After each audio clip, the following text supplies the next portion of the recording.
Today, I would like to talk to you about one of the major causes of decrease of productivity and a major health hazard in the office. So, before I start, I'd like to ask, can anyone tell me what this could be? What could be a major health hazard in the office? Dust. That wasn't the answer I was looking for, but that was a good guess. What I'm talking about is back and neck pain.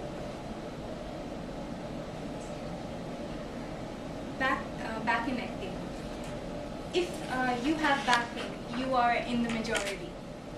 Estimates vary, but approximately 60 to 80% of the population over the age of 18, which is around 27 million US adults, experience back pain in some form or the other during their lifetime.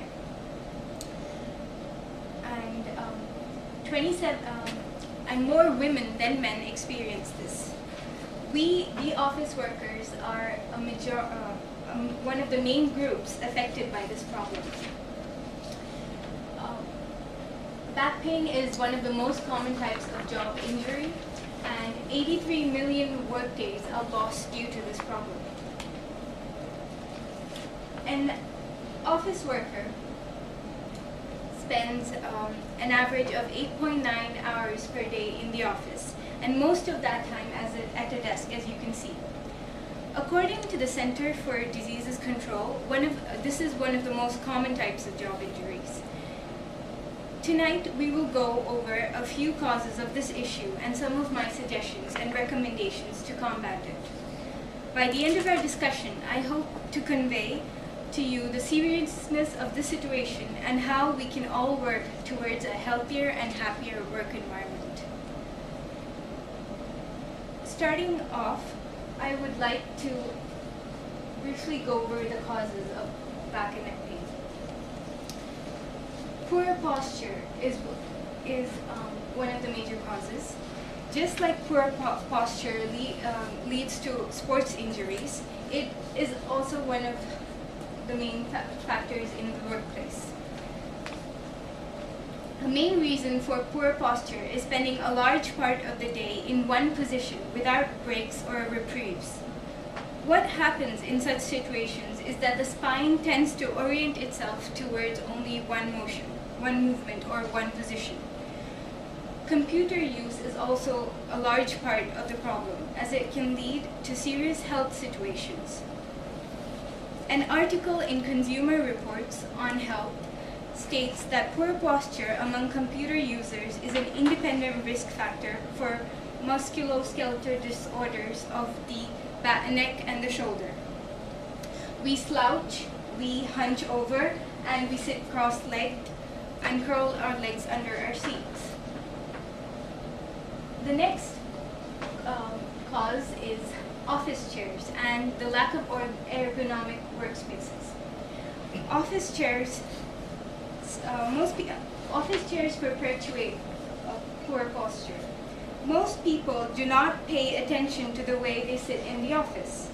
Part of this is because of how the workstations are usually designed.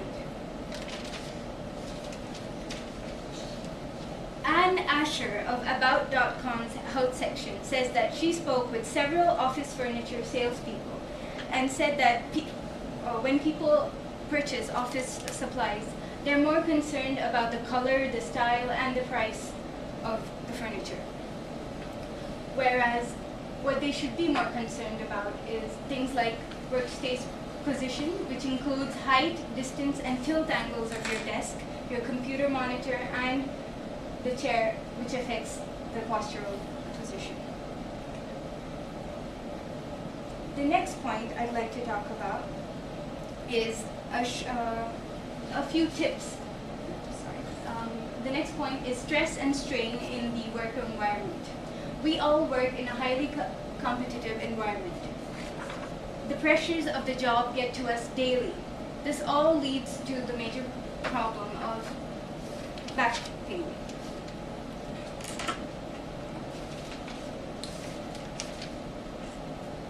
Next, I'll go over some solutions. Posture tips.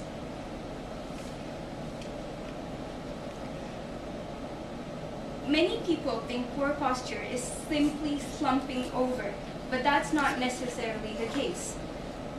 A head that hangs forward over the body is the most widespread posture spinal misalignment problem, and it's a problem that is caused by the head being very heavy.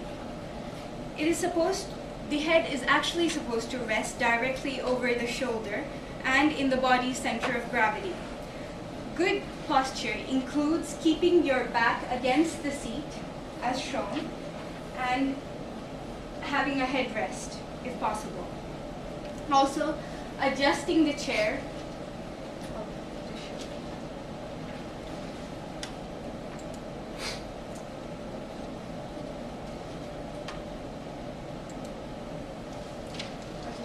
I would like to give a brief demonstration of how to sit in the office.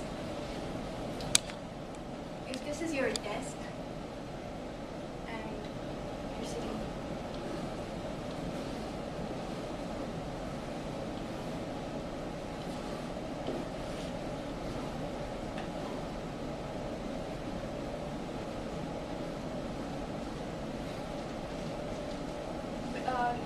a person sitting at a desk is supposed to be, the desk is supposed to be 28 to 32 inches off the ground.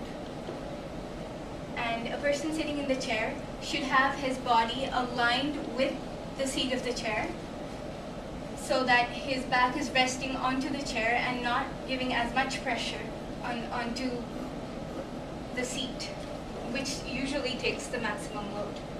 Also, the computer screen should be at a slight tilt, and his eyes should be in direct contact with the screen.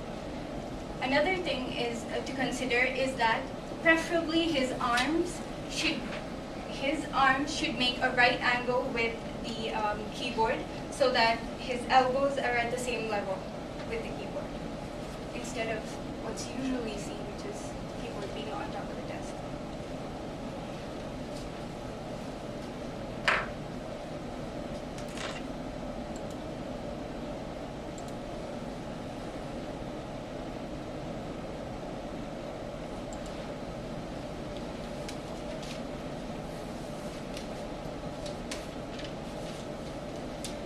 The next thing I'd like to talk about is taking breaks and exercises in the office.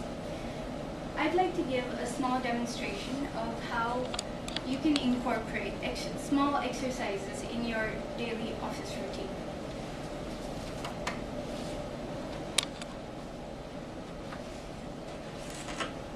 You sit in the office. One of the first things you can do when you take your breaks is leg crunches. And when you do a leg crunch, you sit erect and straight in the seat, and you take a hold of the seat and lift your leg in like this. You can do them one at a time, or you can do them alternatively. Another exercise is stretching the head back. Like I said, most people hunch over onto the desk. Instead, what we can do is, which causes the center of gravity of the body to be off.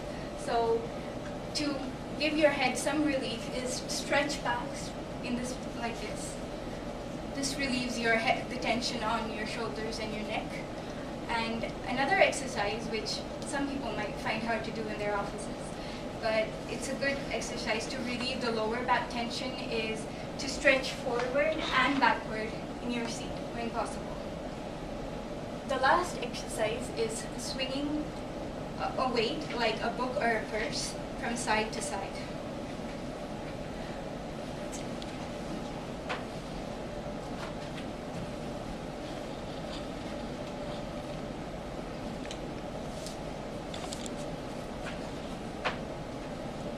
My last and final solution that can be done is using an ergonomic chair. The regular chairs are not designed to support the natural curve of the body. The natural curve of the body is an S-shaped, relaxed, lazy S-curve. An ergonomic chair relieves the stress on the back and provides support for the back and the head. While the ergonomic chair might be more pricier, it's a worthwhile investment because it preserves the health of the employee. Now, last but not least, according to the Agency for the Healthcare Research and Quality, in 2007, $30.3 billion were paid to healthcare providers for spine-related health problems.